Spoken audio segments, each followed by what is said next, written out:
Hi,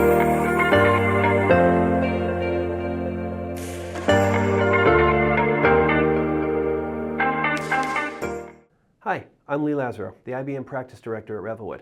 Today I'm going to show you how to make numbers pop out in your Planning Analytics Workspace charts.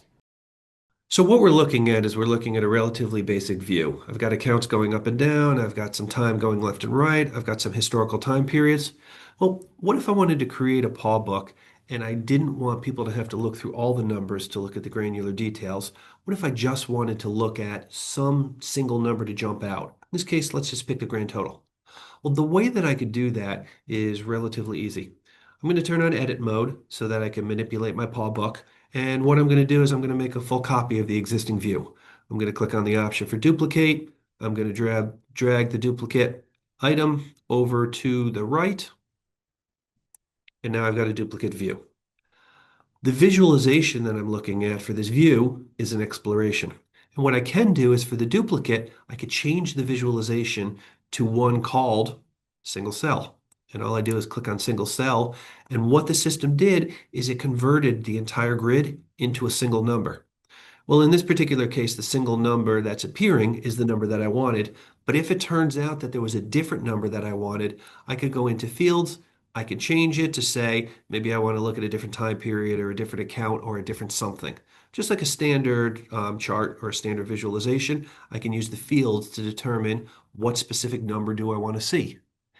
Based on this, I now have a number that pops out. The second thing that I can do is I could set it up so that as I'm changing the values in my view, I could change the number in my pop out. And I would do that just through synchronization.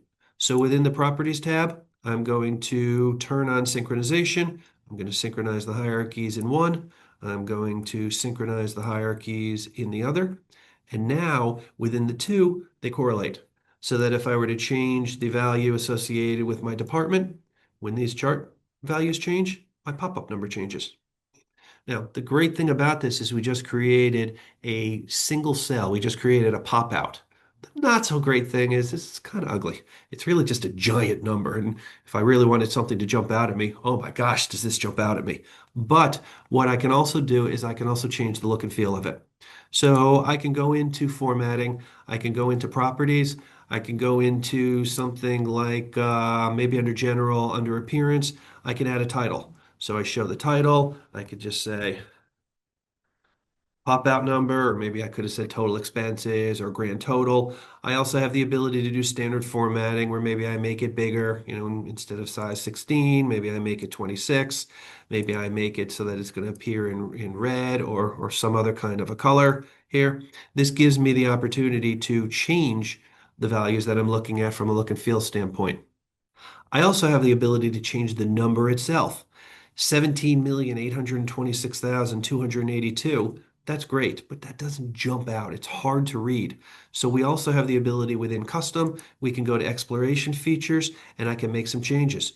I could abbreviate the number. Instead of 17 million with all those numbers, turning on abbreviate just makes it say 17.8 million.